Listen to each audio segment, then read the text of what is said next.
So guys finally club football is back and उसके साथ साथ real Madrid is back and इस international break के बाद आते ही सबसे पहला मैच जो हमें फेस करना है दैट इज अगेंस्ट एल्चे। सो आज की वीडियो में एक छोटा सा प्रीव्यू कर लेते हैं for Elche versus Real Madrid. As usual हर प्रीव्यू की तरह कोशिश करेंगे कि कुछ इंटरेस्टिंग फैक्ट्स देख लेते हैं, उसके साथ साथ कौन कौन से हमारे इंजर्ड प्लेयर्स हैं, कौन कौन स्क्वाड में हो सकता है। उसके अलावा तीन चीज़ें जो रियल मैड्रिड को ध्यान रखनी है अगेंस्ट एल्चे, तीन चीज़ें जो रियल मैड्रिड को करनी है टू विन अगेंस्ट एल्चे। उसके अलावा तीन इंटरेस्टिंग बैटल्स जो इस मैच में रह सकती हैं, प्रोबेबल लाइनअप एंड एंड में my full time predicted score. So अगर आपको इस मैच के बारे में सब कुछ जानना है कि इस मैच में रियल मैड्रिड क्या कर सकती है या फिर क्या होने वाला है, प्लीज़ इस वीडियो को एंड तक देखना, होपफुली आपको समझ में आ जाएगा। अगर बात करें एल्चे की, तो एल्चे इस टाइम लालिगा टेबल पे 11th नंबर पे है with 15 points in 12 matches and Real Madrid वैसे तो टॉप पे थी, बट जब तक मैं वीडियो रिकॉर्ड कर रहा हूँ तब तक बार्सिलोना ने एथलेटिक बिल्बाओ को हरा दिया 4-0। तो technically they are at Barcelona is at the top with 31 points and Real Madrid के भी 31 पॉइंट्स ही हैं, but still Barcelona is at the top. अगर आप हेड टू हेड की बात करो तो दोनों टीमें एल्चे एंड रियल मैड्रिड जो है 53 टाइम्स अब तक आपस में मिल चुकी हैं, जिसमें से obviously by default real Madrid ने 35 मैचेस जीते हैं, एल्चे ने 6 मैचेस एंड 12 मैचेस जो हैं ड्रॉ रहे हैं। उसके अलावा अगर आप हिस्टोरिकली भी बात करो तो रियल मैड्रिड ने किसी टाइम पे 1960s में शायद एल्चे को 11-2 भी हराया। सो इसमें मुझे नहीं लगता कोई बताने वाली बात है कि real Madrid will be favourites against एल्चे। But problem is that कि ये जो छोटी छोटी टीमें होती हैं ये रियल मैड्रिड के अगेंस्ट प्राइम बार्सिलोना या फिर प्राइम बायर्न म्यूनिख या फिर प्राइम मैनचेस्टर सिटी बन जाती हैं। इसलिए मैं कभी रियल मैड्रिड को इन टीम्स के अगेंस्ट फेवरेट नहीं मानता हूँ। टच वुड, इस बार शायद होपफुली हो जाए। तो फिर अब बात करते हैं सबसे पहले स्क्वाड एंड इंजरीज के बारे में, कौन कौन से प्लेयर्स अवेलेबल हैं, कौन कौन से नहीं हैं। अगर मेजर एब्सेंटीज की बात करें तो रियल मैड्रिड के लिए एडम मिलिटाओ, हमें पता है उनको एब्डक्टर इंजरी थोड़ी सी हुई है, मतलब बहुत ज़्यादा सीरियस नहीं है। होपफुली अभी दिसंबर के फर्स्ट वीक या सेकेंड वीक तक वो वापस आ जाएंगे बस, बट इस मैच के लिए वो कन्फर्म बाहर है। उसके अलावा जो और मिसिंग प्लेयर्स कह सकते हो आप, that is Antonio Rudiger, David Alaba जो है उनको भी मसल लोड हुआ है। मैं क्या ही बोलूँ, मैं कुछ बोलना नहीं चाहता। सो डेविड अलावा इज ऑल्सो बाहर। उसके अलावा डेनी कार्वाहल हमें पता है वो ऑलरेडी बाहर है। उसके अलावा डाउट आप कह सकते हो या फिर एज पर रिपोर्ट्स ये टेक्निकली रियल मैड्रिड के जो मेडिकल स्टाफ है उन्होंने ग्रीन सिग्नल जरूर दे दिया है, बट लेट्स सी वो स्टार्ट करते हैं कि नहीं। दैट इज डीन हाउसन जो कि ट्रेनिंग में वापस आ गए आफ्टर जो उनकी मसल की थोड़ी कंप्लेंट थी। उसके अलावा उसके अलावा और इन प्लेयर्स के अलावा ऑलमोस्ट सारे प्लेयर्स रियल मैड्रिड के लिए यहाँ पे अवेलेबल हैं, यानी कि कामाविंगा जो अपनी इंटरनेशनल ड्यूटी से वापस आ गए थे वो भी अवेलेबल हैं। किलियन एम्बापे जिनको पैर में थोड़ी दिक्कत हुई थी वो भी वापस आ गए हैं। So I don't know what kind of injuries those were on international break, but Real Madrid आते ही ठीक हो गए हैं। यही तो मैजिक है रियल मैड्रिड का, जो प्लेयर इंजर्ड प्लेयर्स को भी ठीक कर देता है कहीं ना कहीं। So except all these players almost सारी स्क्वाड जो है वो हमारे पास यहाँ पे अवेलेबल है। अगर हम एल्चे की बात करें तो एल्चे के लिए सबसे पॉजिटिव न्यूज़ ये है कि पेड्रो बिगास जो उनके कैप्टन भी हैं, उनके प्ले मेकर्स, उनके सबसे इंपॉर्टेंट जो प्लेयर हैं वो फाइनली मसल इंजरी से रिकवर कर गए हैं। देयर आर सर्टेन रिपोर्ट्स कि वो नहीं खेलेंगे, बट कडेना एसीआर मुझे ठीक ठाक लगता है when it comes to reporting. तो उन्होंने बोला है कि पेड्रो बिगास जो है वो वापस आ गए हैं ट्रेनिंग में, ही इज़ मतलब training like a normal player. So मुझे लगता है कि इस वाले मैच में जो पेड्रो बिगास हैं वो डेफिनेटली खेलेंगे यानी बहुत बड़ा रोल अदा करेंगे। क्योंकि अगर आप इनको हटा भी दो तो उसके अलावा जो इनके हेड कोच है सराबिया, वो मुझे ऐसा लगता है कि सेम टीम ही कहीं ना कहीं नेम करेंगे जो उन्होंने मतलब अपने पिछले मैच अगेंस्ट रियल सोसिएडाड के अगेंस्ट करी थी। एंड उसमें एक बहुत ही इंपॉर्टेंट एक नाम होने वाला है, that is Alvaro Rodriguez, x real Madrid player, and इन्होंने रियल सोसिएडाड के अगेंस्ट गोल भी स्कोर किया था। एंड रियल मैड्रिड की हिस्ट्री थोड़ी खराब है, जब उनके एक्स प्लेयर्स आते हैं तो वो गोल मार देते हैं। होपफुली इस बार ना मारे। अब बात करते हैं 3 थिंग्स जो रियल मैड्रिड को करनी है इस मैच में जीतने के लिए। That is first of all press the right side early. Press the right side early का मतलब ये है कि जो एल्चे है वो इस तरीके से आइडेंटिफाई किया है कि लास्ट 3-4-5 मैचेस में जो एल्चे का राइट बैक वाला एरिया, यानी कि जो रियल मैड्रिड के लेफ्ट साइड के जो विंगर्स है जब left side of Real Madrid pressure बनाएगी on the right full back of Elche, तो एल्चे जो है यहाँ पे कई बार एक्सप्लॉइट हो जाती है। लास्ट 3-4 मैचेस में ये चीज़ मैंने देखी, इसीलिए मैंने इस पॉइंट को यहाँ पे ऐड किया है। तो कंसिडरिंग विनीसियस जूनियर हमारे लिए यहाँ पे स्टार्ट कर रहे होंगे with Alvaro Carreras making overlap runs, उसके बाद किलियन एम्बापे हमारे पास होंगे, तो अगर आप एल्चे को राइट साइड से अटैक करते हो विद फास्ट विंगर्स, बिकॉज वो यहाँ पे कहीं ना कहीं अपने जो उनके स्टार प्लेयर है पेड्रो बिगास, वो आपको यहाँ पे मिल जाएंगे, प्लस उनके जो फुल बैक है कहीं ना कहीं वो आपस में आपको यहाँ पे आपके लेफ्ट विंगर को रोकने की कोशिश करेंगे। एंड ये हम सबको पता है, मैंने अपनी लास्ट वीडियो में भी बोला था कि रियल मैड्रिड का जो मोस्टली गेम प्ले है वो अभी तक लेफ्ट साइड से ही बन रहा है, तो आई एम अज्यूमिंग वो आदत एकदम चेंज नहीं होगी और आज के मैच में वो हमारे लिए फ्रूटफुल भी हो सकता है, क्योंकि when it comes to the right side, right defence side of Elche, वो वहां पे स्ट्रगल करते ही रहे हैं। एंड मैड्रिड को यहाँ पे क्या करना है, मैड्रिड को यहाँ पे सिर्फ ये करना है कि जो एल्चे का एक एक्स्ट्रा डिफेंडर है वो कहीं ना कहीं हमारे विनीसियस जूनियर को डिफेंड करने के लिए आ जाए, ताकि हमारे लिए एक स्पेस यहाँ पे बन जाए for Kylian Mbappe to make the run या फिर Jude Bellingham to make late runs, whatever it is. हमारी सिर्फ कोशिश इतनी है कि हमें किसी भी तरीके से करके एल्चे के जो प्लेयर है उसको कहीं ना कहीं एक एक्स्ट्रा मैन यूज करना है for defending left side.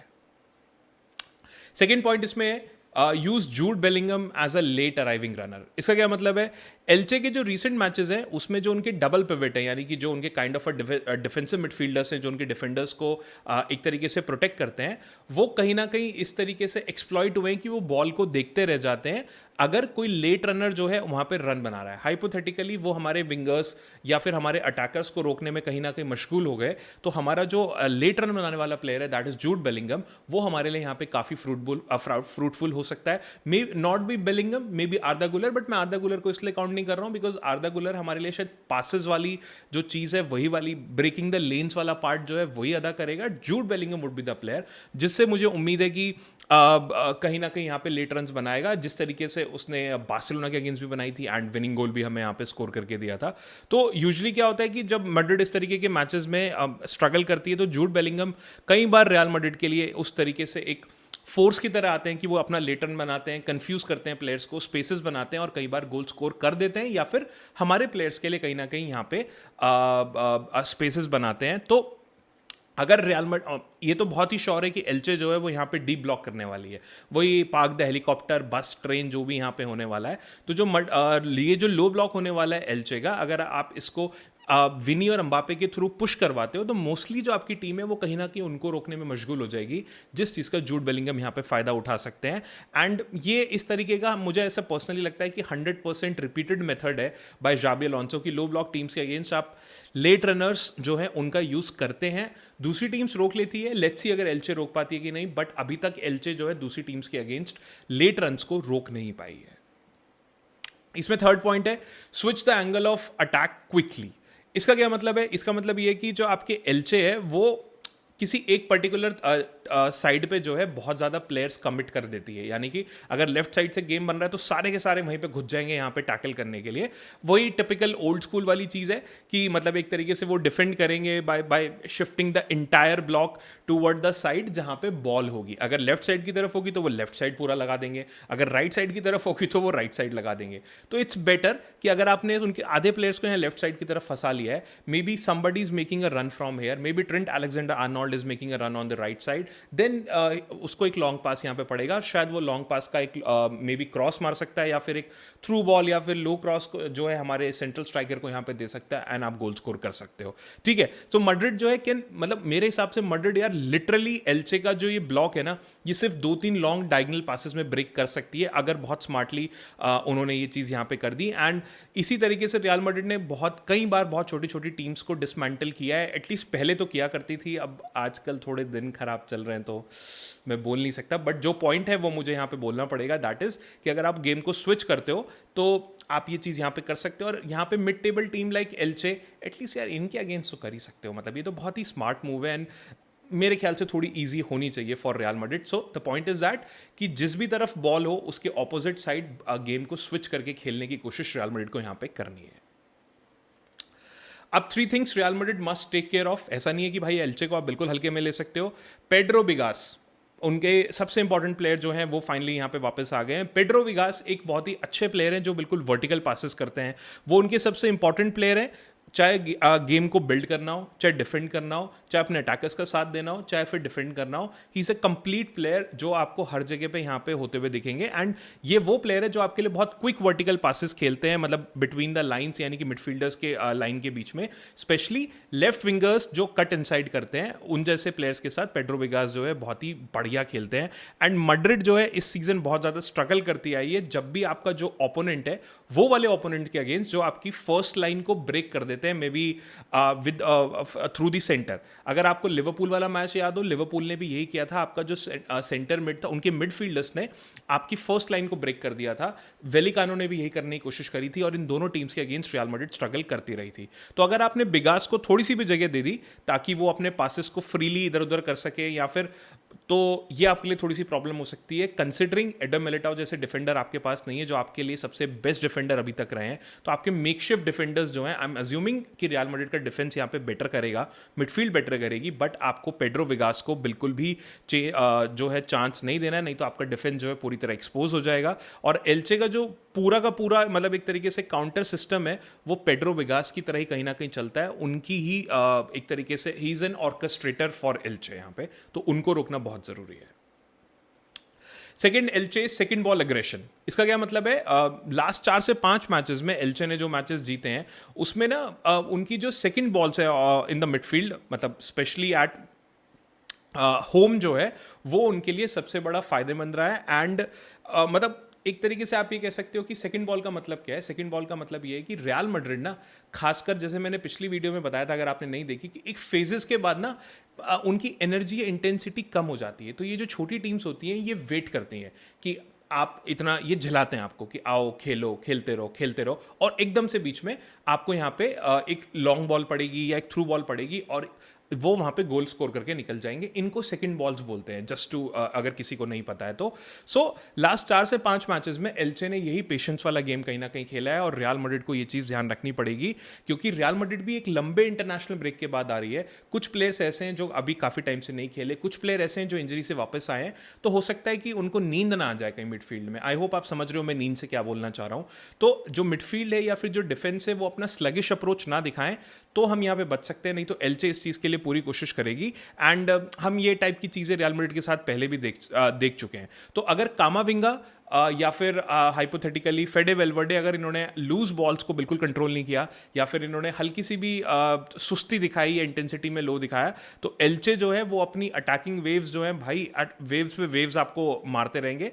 And Real Madrid इस तरीके के प्रेशर को एटलीस्ट पहले तो नहीं झेल पाई है, पता नहीं इस मैच में झेल पाएगी कि नहीं। तो आपको लूज बॉल्स का ध्यान रखना है, आपको मिडफील्ड में बिल्कुल भी इंटेंसिटी ड्रॉप डाउन नहीं होने देनी है।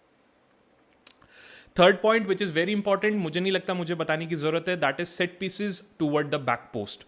भाई जो एल्चे है वो कोशिश करती है आपकी जो बैक, जो आपका डी वाला एरिया है जिसको जोन 14 भी बोलते हैं, वो उसको ओवरलोड करने की कोशिश जरूर करेंगे। ठीक है, तो जो उनके रिसेंट जो गोल्स आए हैं एल्चे के, वो कहीं ना कहीं बैक पोस्ट ओवरलोड की वजह से आए हैं, यानी कि पोस्ट के पास जब कोई फ्री किक मिलती है या कोई फाउल मिलता है तो वो सारे के सारे ऑलमोस्ट पूरी टीम वहां पे हेडर मारने के लिए पहुंच जाती है। मे बी 3 से 4 प्लेयर आपको एक दूसरे में क्रैश करते हुए मिल जाएंगे, कोई एक जो है वो कीपर को ब्लॉक करेगा और एक पीछे से लॉन्ग शॉट मार के यहाँ पे खत्म कर देगा। तो एल्चे और मैड्रिड जो है खासकर इस टाइप के मैचेस में, मिलिटाओ आपके पास नहीं है, रुडिगर आपके पास नहीं है, चुआमेनी आपके पास नहीं है, तो इतने इंपॉर्टेंट प्लेयर्स जो इन बॉल्स को क्लियर कर सकते हैं वो आपके पास नहीं है। And considering Dean Huijsen and Raul Asencio as of now उतने इफेक्टिव नहीं है एयर बॉल्स को डिफेंड करने में, it would be a problem for Real Madrid. तो एल्चे जो है डेफिनेटली रियल मैड्रिड को इसमें टेस्ट करने वाले हैं, ये जो फ्री किक्स एंड जो सेट पीसेस से कहीं ना कहीं आने वाले हैं। तो अगर असेंसियो या फिर डीन हाउसन वगैरह या फिर अल्वारो करेराज, इन कहीं ना कहीं अगर इन सब ने बहुत स्लो रिएक्ट करा तो it would be a problem, क्योंकि रियल मैड्रिड इस तरीके के लॉन्ग रेंज से गोल खाती आई है और फिर दोबारा खा सकती है कहीं ना कहीं। अब बात करते हैं 3 की इंडिविजुअल बैटल्स। इसमें ऑब्वियसली कोई बहुत बोलने वाली जरूरत नहीं है, that is Vini Junior versus Elche's right back. तो मैंने ऑलरेडी इसके बारे में ऊपर बात कर ली कि एल्चे के जो वाइड डिफेंडर्स हैं वो डेफिनेटली यहाँ पे विनी की स्पीड फेस करने वाले हैं, ड्रिबलिंग फेस करने वाले हैं एंड डायरेक्टनेस फेस करेंगे। तो विनीसियस जूनियर को मेक श्योर करना है। मैं अभी राइट बैक का नाम इसलिए ले रहा कि मुझे पता नहीं है कौन स्टार्ट करेगा उनके वहाँ पे, क्योंकि बहुत फ्लक्चुएट होता है कहीं ना कहीं। सो जो भी राइट बैक वहाँ पे एल्चे के लिए स्टार्ट करने वाला है वो विनीसियस जूनियर से बहुत ज़्यादा परेशान होने वाला है एंड आपको विनीसियस जूनियर बहुत ज़्यादा फाउल होते हुए यहाँ पे ज़रूर मिलेंगे just because of his speed and the way Vinicius Junior plays. Second, Jude Bellingham versus Elche's midfield pivot. यहाँ पे मैंने ऑलरेडी आपको बताया कि जो मैड्रिड का इंजन है वो कहीं ना कहीं जूड बेलिंगम की तरफ से रन हो रहा होगा एंड इसमें जो एल्चे के जो अटेम्प्ट होंगे इनकी जो डबल पिवट है मिडफील्ड का वो कहीं ना कहीं पेड्रो बिगास के साथ से यहाँ पे स्टार्ट हो रहा होगा. तो वो कोशिश करेंगे आपके जूड बेलिंगम को मार्क करने का, आपके लिए गेम को थोड़ा स्लो करने का. तो जिस भी मिडफील्ड को दोनों, it's a battle of the midfield, जिस भी मिडफील्ड को सबसे ज़्यादा चांस मिलेंगे वो इस मैच को यहाँ पे कहीं ना कहीं निकाल लेगी. तो आपको Jude Bellingham, may be फेडे Valverde, इस टाइप के जो प्लेयर्स हैं, आर्दा गुलर, एल्चे के कोच ने बोला कि उनको एक स्पेशल अफेक्शन है फॉर आर्दा गुलर द वे ही प्लेस. तो आपको ये दोनों तीनों प्लेयर जो हैं काफी हद तक मार्क होते हुए मिलेंगे एंड बहुत ज्यादा फाउल्स यहाँ पे धक्का मुक्की लड़ाई झगड़ा होते हुए जरूर मिलेगा. उसके बाद third important point, that is Elche's captain Pedro Bigas versus Madrid front line या फिर ट्रांजिशनल अटैक उनके. जो पेड्रो विगास की डिफेंसिव ऑर्गेनाइजेशन एंड जो उनकी लीडरशिप है वो यहाँ पे बहुत हद तक टेस्ट होने वाली है by Kylian Mbappe and Vinicius junior. तो उनके साथ यहाँ पे बहुत ज़्यादा टसल आपको होता हुआ मिलेगा. मतलब यही बैटल होगी कहीं ना कहीं जो आपके गोल्स या फिर जो गोल के नंबर्स हैं उसको कहीं ना कहीं डिसाइड करेगी, that how fit Pedro Vigas is and how fit Kylian Mbappe and Vinicius junior is. क्योंकि पेड्रो विगास का बहुत इंपॉर्टेंट काम ये अटैकर्स को कहीं ना कहीं रोकना और जो उनकी डिफेंसिव लाइन है उसको डिफेंड करना भी यहां पे रहेगा. तो ये जो एक बहुत लड़ाई झगड़ा इन प्लेयर्स का होने वाला है वो इस मैच की स्कोर लाइन को कहीं ना कहीं एक तरीके से डिसाइड कर देगा. फाइनली आप देख लेते हैं मेरी प्रोबेबल प्लेइंग 11. तो बहुत बड़ा कोई शौक नहीं है इसमें, शौक नहीं है. कोर्तुआ जो है आपको यहाँ गोलकीपिंग में स्टार्ट करते हुए मिल जाएंगे. उसके बाद ट्रेंट मिल जाएंगे ऑन द राइट बैक. उसके बाद Raul Asencio, Dean Huijsen, Alvaro Carreras. Midfield में आई फील कि Valverde and Camavinga. I am expecting Real Madrid शायद इस मैच में 4-2-3-1 टाइप की मिडफील्ड में मतलब फॉर्मेशन के साथ खेलते हुए मिलेंगे. I am assuming Valverde and Camavinga इस मैच को स्टार्ट करेंगे. And then in the attacking, Arda Güler, Bellingham and Vinicius Junior. As usual, Vinicius Junior on the left side, Arda Güler on the right side, and Jude Bellingham as a shadow striker or number 10, whatever you would like to say, and our striker Kylian Mbappe. तो formation में मुझे नहीं लगता कि जाबी Alonso दोबारा बहुत ज़्यादा risk यहाँ पे लेंगे, क्योंकि हर एक कोच के लिए यार जब वो इतना प्रेशर उसके ऊपर पड़ा होता है जितना जाबी अलोंसो के ऊपर अभी पड़ा हुआ है, मुझे नहीं लगता कि इन टाइप के मैचेस में वो रिस्क लेंगे विद न्यू प्लेयर्स या फिर उनके पास जो अवेलेबल प्लेयर्स होंगे, जो स्ट्रॉन्ग अवेलेबल प्लेयर्स होंगे, उनके साथ ये मैच वो स्टार्ट करेंगे. फाइनली माय प्रेडिक्शन, मुझे ऐसा लगता है कि जाबी अलोंसो इस मैच में अपने आप को प्रूव करने की कोशिश करेंगे. वो अपने आप को प्रूव करने की कोशिश करेंगे. यही रीज़न है कि मेरे हिसाब से रियल मैड्रिड इस मैच को काफ़ी सीरियसली लेगी. शुरुआत से आपको अटैक बनते हुए देखेंगे एंड थोड़ी सी नई अप्रोच ज़रूर मिलेगी, obviously with the addition of Trent Alexander Arnold. तो आपको थोड़े क्रॉसेस यहाँ पे पड़ते हुए दिख सकते हैं. मेरे हिसाब से रियल मैड्रिड इस मैच को 2-0 यहाँ पे जीत सकती है. मैं इसको 2-1 बोलना चाहता था due to the addition of Pedro Vigas, but मुझे ऐसा लगता है कि एटलीस्ट रियल मैड्रिड में जो इस टाइम पे मोटिवेशन होगा वो काफ़ी हाई होगा after seeing so many things रायो वैलेकानो के अगेंस्ट, लिवरपूल के अगेंस्ट. तो वो भी कहीं ना कहीं हाथ पैरों में खुजली हो रही होगी कम बैक करने के लिए. सो मेरे अकॉर्डिंग एल्चे इज अ टीम जिसके अगेंस्ट रियल मैड्रिड एक यहाँ पे मतलब टारगेट उनको बना सकते हैं या फिर एक स्टेटमेंट यहाँ पे दे सकते हैं कि real Madrid is back. That is why I am pushing real Madrid for a 2-0 win. आपको क्या लगता है, what would be the final score? Just kindly let me know in the comments. And अगर आपको लगता है कि मैंने कोई इंपॉर्टेंट पॉइंट मिस कर दिया है या फिर कोई और टैक्टिक यहाँ पे मिस कर दी है, just let me know in the comments. अगर आपको लगता है कि इस प्लेइंग 11 के अलावा और कोई स्टार्ट कर सकता है, again I'd be very happy to read your comments and whatever you feel about the video, just kindly let me know. अगर वीडियो अच्छी लगी तो please share with your friends and subscribe to my channel. Thank you.